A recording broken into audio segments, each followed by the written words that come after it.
Hi, my name's Avira, and I was told to kneel at my sister's wedding because I broke a glass. But it wasn't about the glass.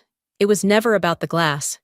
It was about years of being invisible, about sending money to help mom while they spent it on designer gowns, about planning a wedding I wasn't invited to speak at, and when I finally walked away, quietly, without a scene, the entire thing collapsed. But here's the thing. Was it really a collapse? Or had it been rotting long before the violin ever played? Would you stay if your own family treated you like background noise at your sister's big day? Would you kneel, or would you walk out too? I didn't even feel the glass slip. One second I was adjusting a napkin that wouldn't lie flat, and the next, crystal splintered against stone, shattering into 1,000 quiet accusations. It echoed louder than it should have. Everything froze. The clinking of forks, the soft hum of conversation, the pianist rehearsing in the corner, all silenced. I stood there, fingers still curled around the napkin, as the room turned toward me. Aviera! Callista's voice cracked through the hush, sharp and practiced, like a stage actor trained to command silence. Her wedding gown shimmered beneath the garden lights, a curated vision of southern elegance. She looked perfect, until she opened her mouth again. Kneel and apologize right now, she hissed, or get out. Gasps fluttered through the guests. I could feel them judging, whispering, eyes flickering from her to me. I glanced toward our mother, seated just a few feet from the head table. She didn't speak, didn't gesture. She lowered her eyes and smoothed her dress like it had wrinkles to fix instead of a daughter to defend. I didn't move. I didn't kneel. My body locked up the way it always had when shame licked down my spine. Quiet, burning, but never enough to collapse me.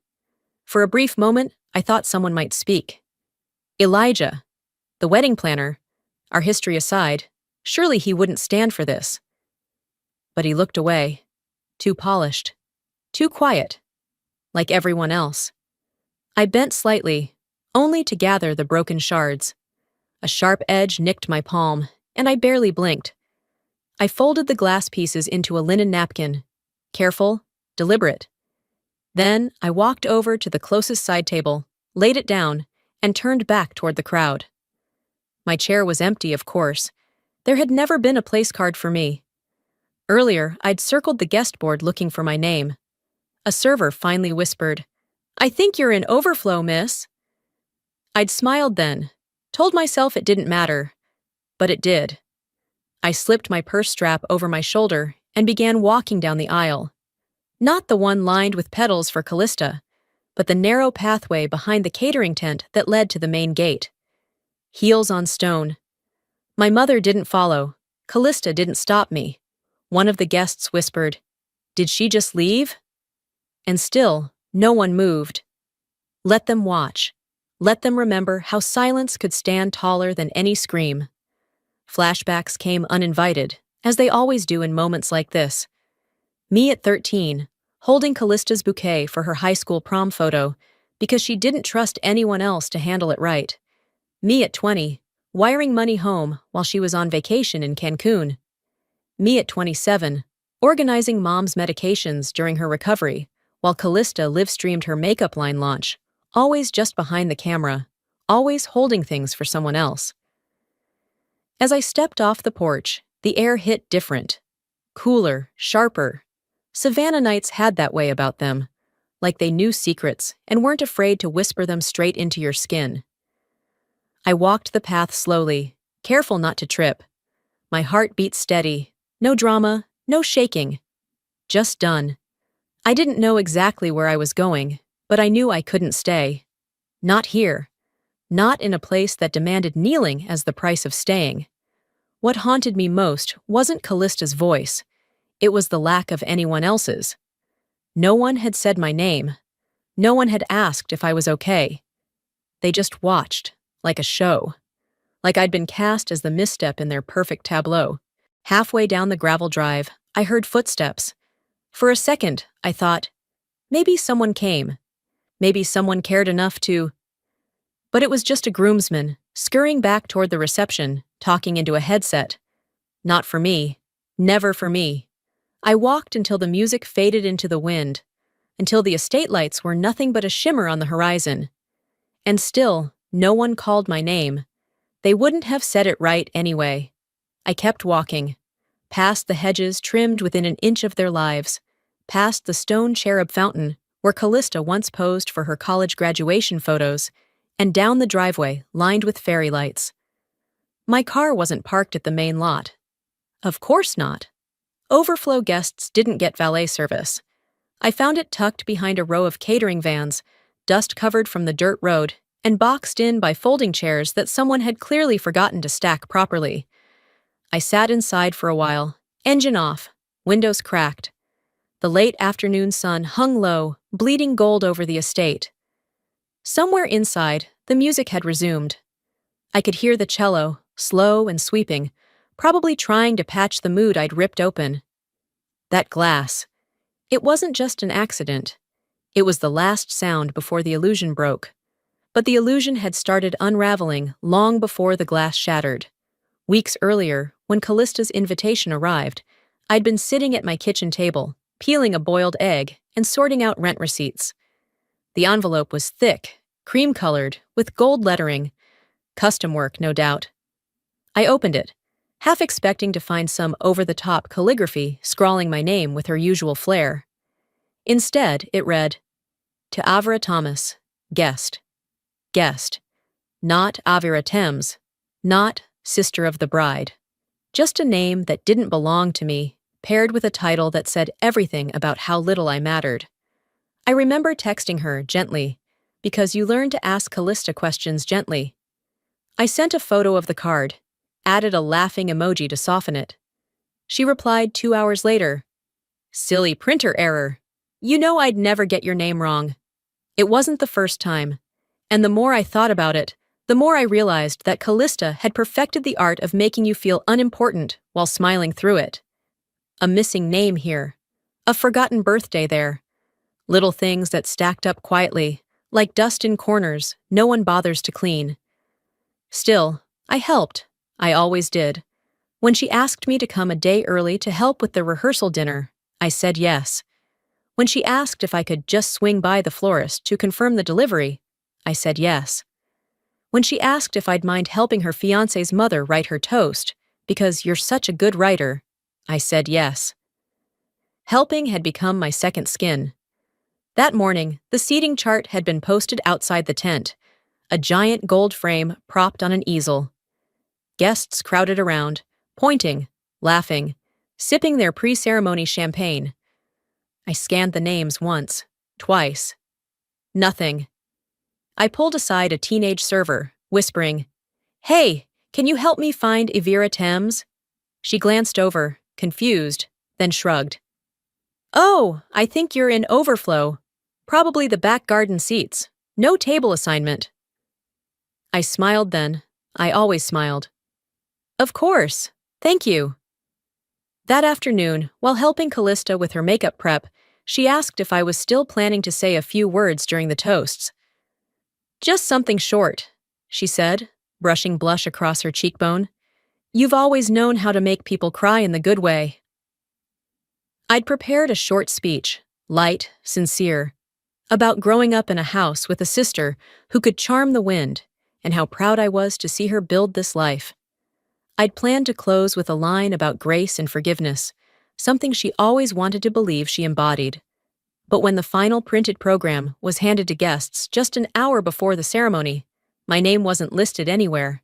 Not under speakers, not under family, not even under special thanks. I found her near the mirror wall, pinning her veil. "Hey, quick question," I said, my voice casual. "Did the speech slot get cut?" She didn't even look up. "Things changed. We needed to make space. It's not personal." Not personal. That's what people say when they want to stab you and not be blamed for the bleeding. I didn't argue, didn't cry. I nodded, turned away, and told myself it was just another oversight. But as I sat outside that evening, back against a bench near the estate's fountain, it all felt intentional. The misspelled name, the missing chair, the speech she promised and took away. I wasn't just excluded. I was being erased, like a typo someone kept forgetting to fix because the story looked better without me in it. A bridesmaid wandered by then, wine glass in hand. She was the kind that always smiled like a magazine cover, wide, polished, too much teeth. "Hey," she said. "Sorry about what happened in there. Honestly, Callista just didn't want too many people speaking. She redid all the speeches herself. Wanted to keep the tone upbeat, you know?" "Upbeat," I repeated, flat. "Yeah. She said yours might be a little heavy?" Her voice rose at the end like a question she didn't want answered. I nodded, eyes fixed on the water. The fountain gurgled like it was laughing at me. "Anyway," she continued, backing away, "you still look amazing. That dress is killer." She left before I could reply. I sat a while longer, until the air shifted and dusk rolled in. Somewhere behind the walls of that estate, they were serving dinner. Toasting a future built on curated memories, laughing over rewritten history. I didn't just feel forgotten, I felt erased. The next evening, long before the glass and the spotlight and that command to kneel, I'd sat at the edge of a long banquet table during the rehearsal dinner, sandwiched between two floral arrangements so tall I could barely see the person across from me. Maybe that was the point, the kind of visual metaphor no one admits, but everyone understands. The dining hall of the estate was glowing, candlelight flickering against polished silver, laughter bouncing off vaulted ceilings. The center of the room belonged to Callista, of course. Her laughter rang a little louder. Her hair had been redone mid-dinner, because the first updo wasn't giving ceremony ready. People orbited around her like she was the sun. And I was the place card they almost forgot to print. Dinner plates were cleared, and dessert, some kind of delicate panna cotta in crystal cups, had just been served when the projector was wheeled in. A server dimmed the lights, and the screen lit up with the title, The Journey of Us. I recognized the font. I had shown her that typeface when we were teenagers, flipping through bridal magazines, dreaming of a wedding that would never be mine. Slide after slide glided across the screen. There was Callista helping Mom fold laundry. Callista holding me as a toddler in a frame labeled Protector from the Start. Callista winning the county fair speech contest. Callista in her college cap and gown. At one point, I appeared. In a group photo from elementary school, blurred in the background. Not a single image of me solo. Not one from when I worked 3 jobs in high school, so she could quit band camp and focus on her pageant. Nothing from when I paid the electric bill the year Dad died and Mom forgot. No mention of the countless nights I stayed up editing Callista's business proposals while she drank wine and claimed collaboration. It was a history book rewritten by the winner. Every time someone at the table laughed or clapped at a sweet memory, my stomach pulled tighter. I wanted to stand up and say, "That story, I lived it too, just from behind the curtain," but I didn't. Because what would that sound like? Bitterness in the middle of whipped cream and candlelight. Toward the end, a family friend, Mr. Merriman, an old neighbor with a belly like a barrel and a voice that carried, stood up to toast. He lifted his glass and said, "Callista has always carried this family. Even when she was young, she had the shoulders for it." The applause that followed echoed longer than it should have. No one noticed me push my chair back. No one asked where I was going. I didn't even go far. I just stepped outside to breathe air that didn't reek of revisionist fiction. The porch was cooler, quieter. I leaned against the railing and stared at the garden lights, blinking like lazy stars across the lawn. My hands were cold. I didn't even bring a jacket. I had been too busy helping Callista steam hers. The door creaked softly behind me. For a second, I braced for her voice. Maybe some sweet, backhanded apology. But it wasn't Callista. It was Letty, my grandmother. She stepped beside me slowly. Her steps had grown uncertain this past year, but her gaze hadn't lost an inch of sharpness. "Quite a story in there," she said, eyes fixed on the same blinking lights, though it felt more like a fairy tale than a memory. I didn't answer. After a pause, she added, Funny how memory works in this family. It always favors the loud. Still, I said nothing. Words were coiled too tight in my chest to come out straight. I remember you, she said finally. When your mom got sick and Callista couldn't deal with the hospital smell, you were the one who kept the schedule, drove her, sat through the scans, no camera, no audience, just you and your planner and that old blue hoodie you wore every day.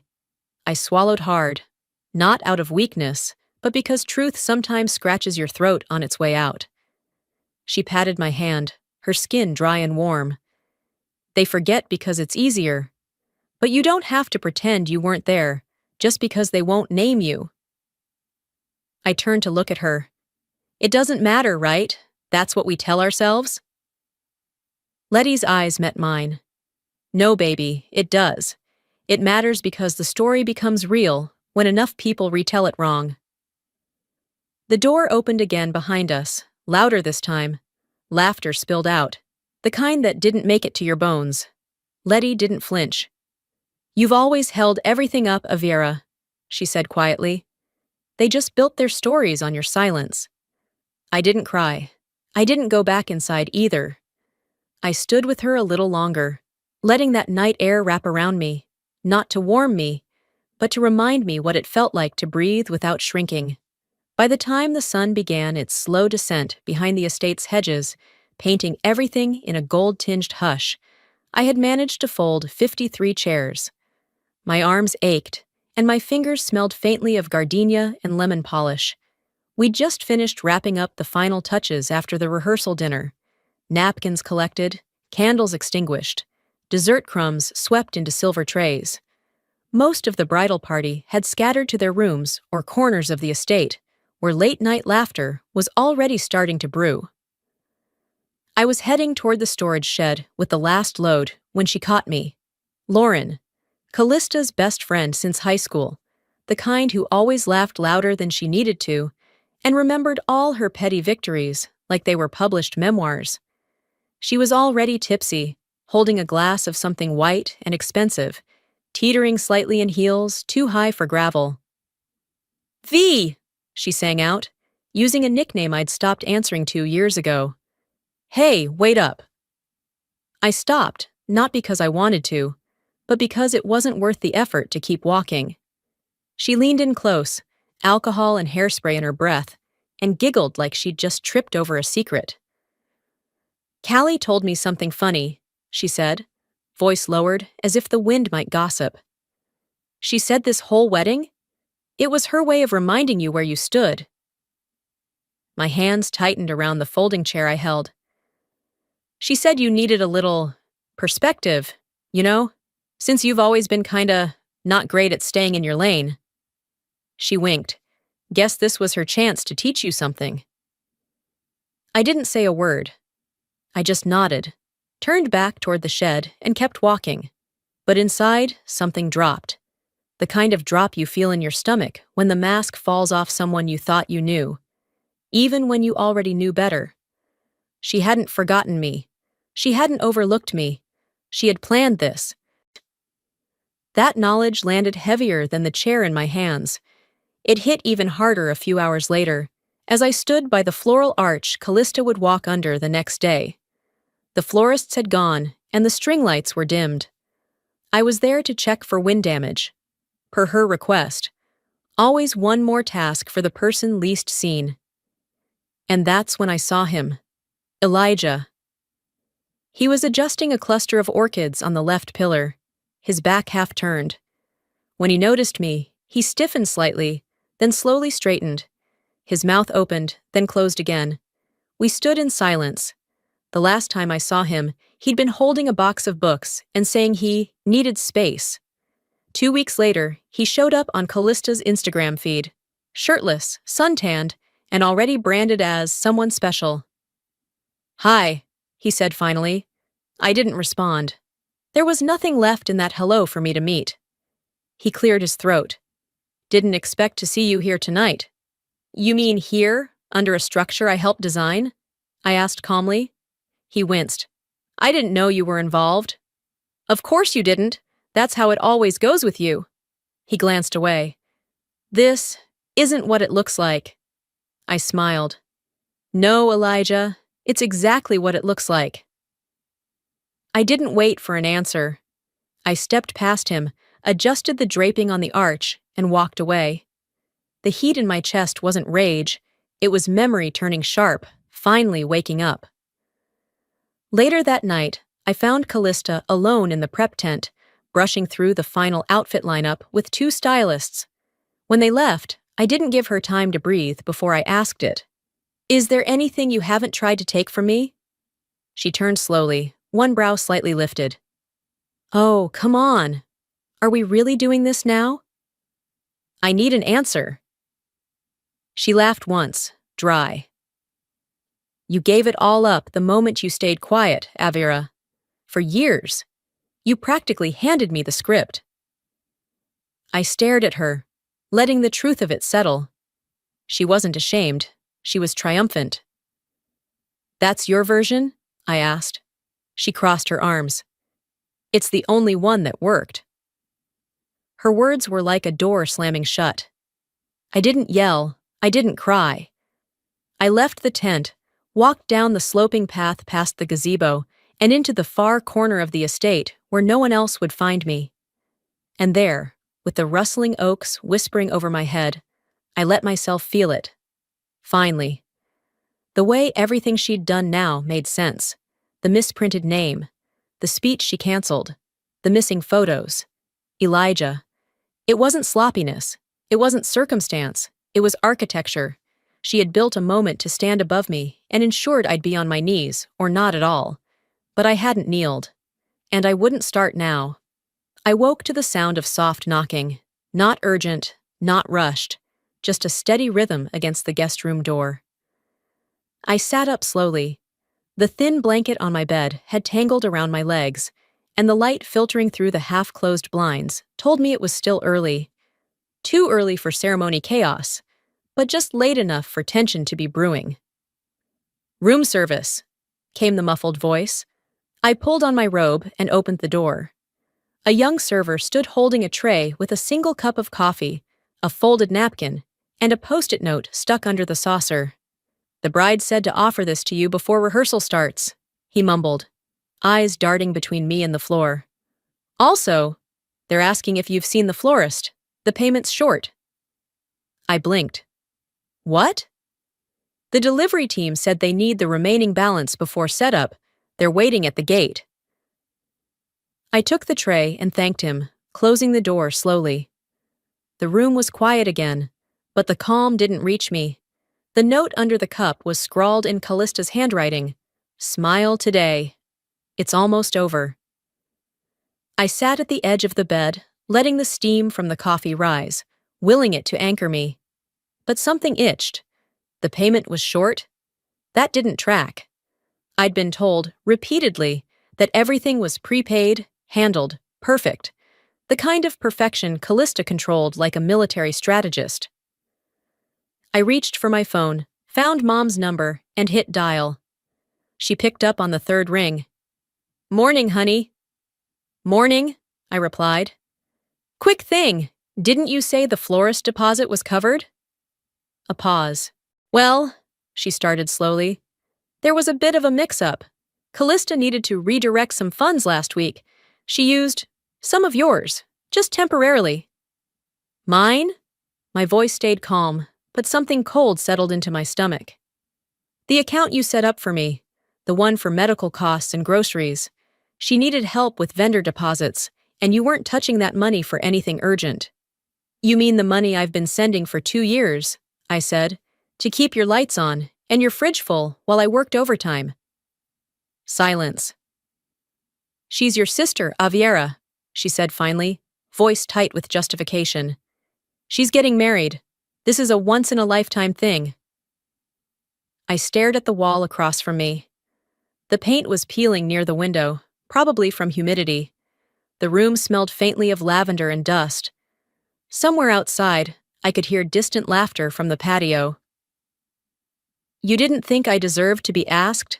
I said, keeping my tone even. I thought you'd understand, she snapped. You always have. I hung up before I said something I couldn't take back. I sat for a long while after that, letting the betrayal crystallize into clarity. They hadn't just taken money. They'd taken something far more precious, my willingness to keep giving. I dressed deliberately that morning. Navy blue suit, low heels, pearl studs. The kind of outfit people associate with composure, not confrontation. I put on lipstick in front of the mirror, watching my face transform into something I could carry through a war zone. Then I walked downstairs. The estate buzzed with movement, caterers unloading trays, the string quartet rehearsing in the garden, guests sipping early champagne under parasols. I moved through it all like a ghost in daylight, unnoticed by most. Callista stood by the center fountain, surrounded by her bridesmaids. Her gown was hanging behind her in a garment bag, steaming slightly in the sun. She was laughing, always laughing, like nothing in this world had teeth. I passed close enough for her to see me, but not so close that she could stop me. She turned mid-laugh, just as I walked by. "You might control the day, Callie," I said quietly, "but not the cost." She blinked, then smiled, tight and practiced. "Don't start drama, Avira. You're too old for tantrums." I didn't stop walking. I found a corner near the back garden, far from the curated perfection, and stood under a sycamore tree. My fingers trembled only once, before I opened the notes app on my phone and typed a single line. A name left off the list doesn't mean I don't exist. I saved it. I didn't need anyone else to read it. Letty found me there a few minutes later. She didn't say much, just stood beside me, both of us looking out over the lawn, where rows of white chairs gleamed like teeth. "You all right?" she asked eventually. "No," I said, "but I'm awake." She nodded. "They spent my love like it was spare change," I added softly, and wondered why I stopped offering more. She gave a faint smile, then looked out again. "People like that don't realize when they borrow too deep, until they're bankrupt." I stayed there with her until the orchestra started tuning. It was nearly time. By the time the ceremony guests began arriving, I had already checked every corner of the estate grounds twice. Not because anyone asked me to, of course. Habit, I guess. My name wasn't on any schedule or clipboard, but that never stopped me from showing up. I stayed to the side as people filtered in, women in long pastels with awkward fascinators, men trying to hide their discomfort in rented suits. I recognized faces I hadn't seen in years. Cousins who hadn't returned calls, an old Sunday school teacher who used to tell me I was the quiet one. Everyone was here for the show, and Callista, as always, was the headliner. I found a quiet place behind the trellis arch to watch the final setup unfold. The cocktail bar stood under a cluster of oak trees, complete with custom signage that read, "Love on the Rocks," one of several clever names I'd brainstormed on a rainy afternoon months ago when Callista said she wanted Southern charm, but with an edge. She never mentioned it again after that. The floral arch was breathtaking. Lilies, eucalyptus, soft blush roses. The color palette? Mine. The layout of the aisle? I'd sketched it on graph paper when she couldn't decide how many rows would fit without crowding the center. And yet, I was the only one standing still. Everyone else buzzed with purpose and credit. The DJ clicked on the mic. "Before we begin, just a quick shout out to our amazing wedding planner, Elijah Monroe, for designing every beautiful detail you're seeing today." Applause rippled through the crowd. I stood frozen, not clapping, not blinking. Callista turned toward the guests, her expression radiant. She knew what she was doing. Her gaze didn't reach me, but the corners of her mouth curled just enough to let me know. This was intentional. I felt my jaw tighten, my hand gripping the small program I'd been given at the entrance. Ironic, considering I was left off most of it. I rolled it into a neat cylinder, trying to focus on the fact that breathing was still free. After the toast, I made my way toward the back tent. Elijah was checking floral notes on a clipboard when he saw me approaching. He didn't smile, just lowered the clipboard like someone caught in the wrong room.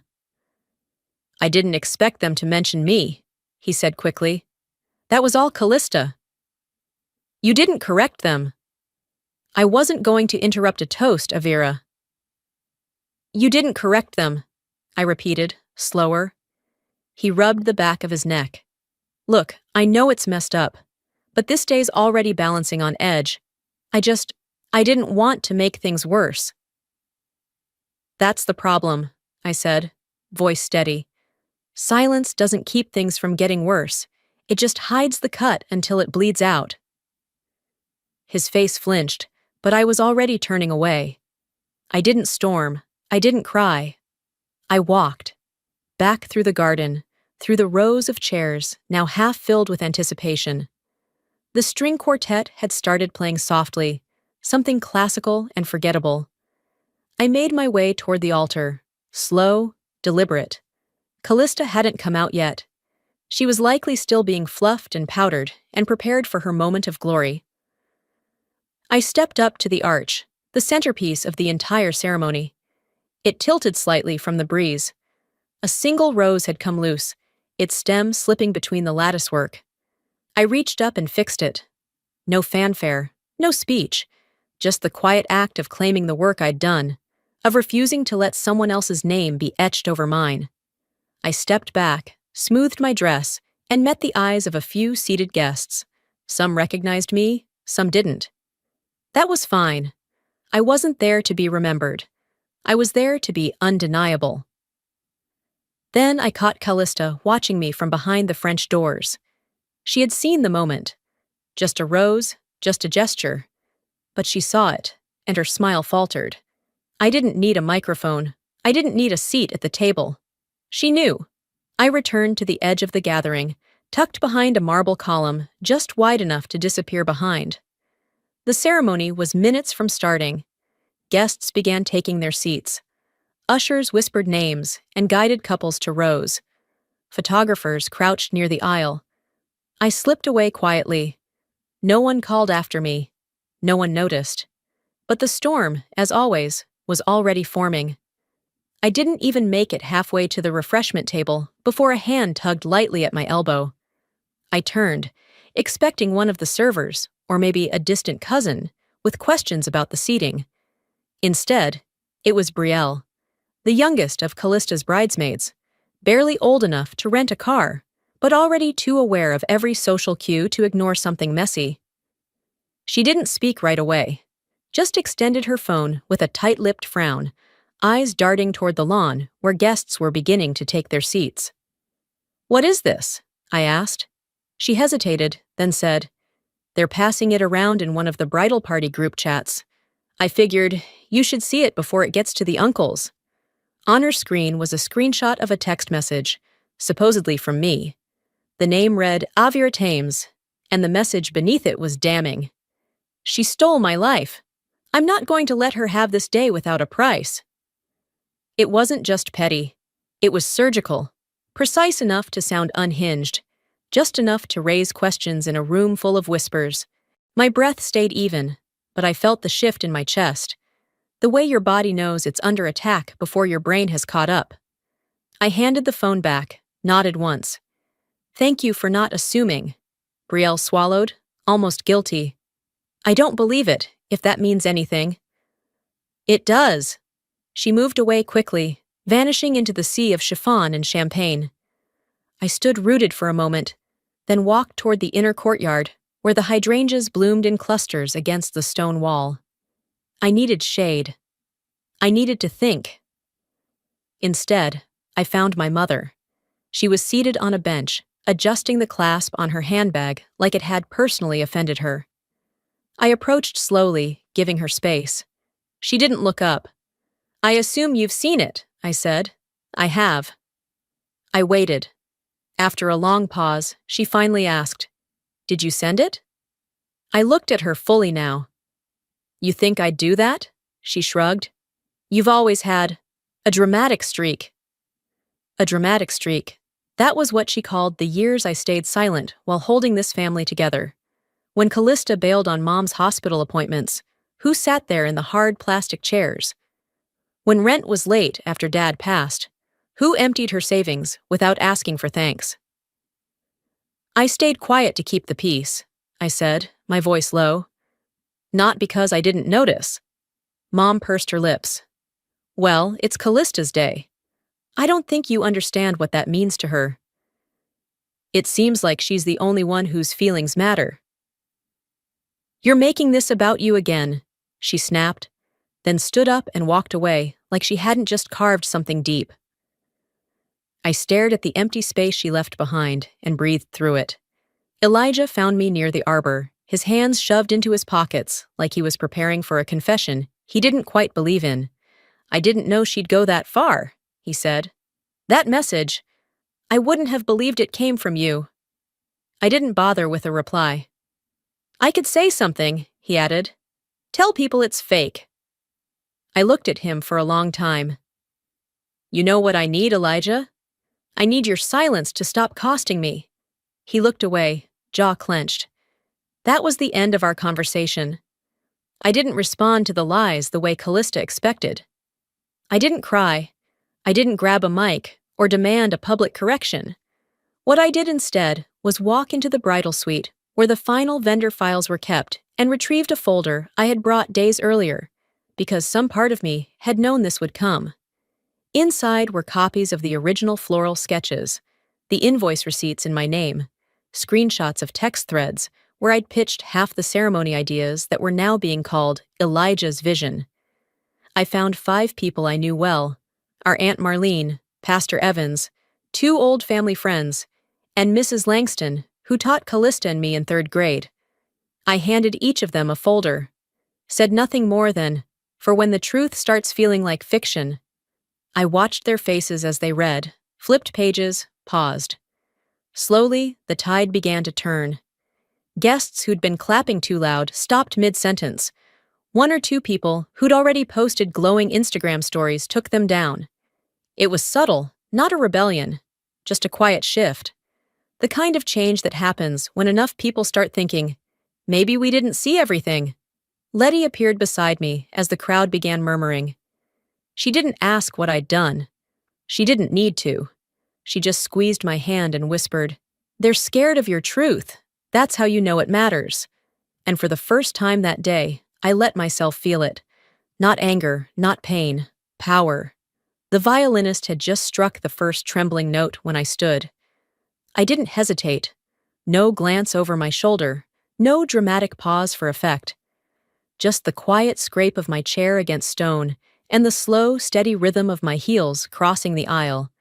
Straight down the center, past the startled rows of guests, through the symmetry and perfection that had excluded me from the start. Someone behind me whispered my name. Another muttered, "Is she really?" But I didn't stop to correct their speculation. I walked right through it. Because for the first time in that family's carefully curated history, I didn't owe anyone a performance. The gravel cracked beneath my feet as I stepped through the wrought iron gate at the end of the lawn. The estate stood behind me, like a portrait losing its frame. Meanwhile, inside, the script was cracking. I wasn't there to see it firsthand, but I heard later how it unfolded. Jonathan had been standing near the altar, watching the crowd shift. He'd been quiet all morning, more observant than joyful.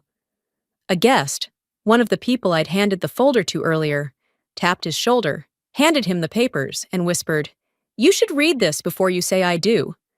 Jonathan didn't respond. He didn't ask questions. He just read. 2 pages in, he turned to Elijah. "Did you know about this?" Elijah nodded once, tight-lipped, and that was it. No fight, no theatrics. Just a quiet man stepping up to a microphone moments before his bride was due to walk the aisle. The music stopped. Guests shifted, confused. Callista, in full veil and couture, had just emerged from the side hall. She caught sight of Jonathan, his expression unreadable, just as he said, voice calm but cutting, "I can't marry someone who humiliates her own sister to polish her own image." Gasps rippled like a wave. Callista froze. He didn't yell. He didn't point.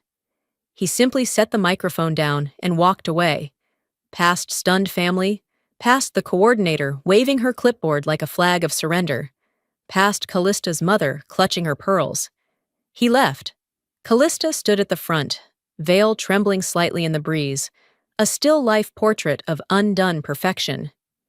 No one moved to her side. Not even our mother. Elijah quietly packed up his binder. Didn't look back. I was by the river when Letty found me. The sun was lower now, casting long shadows across the water.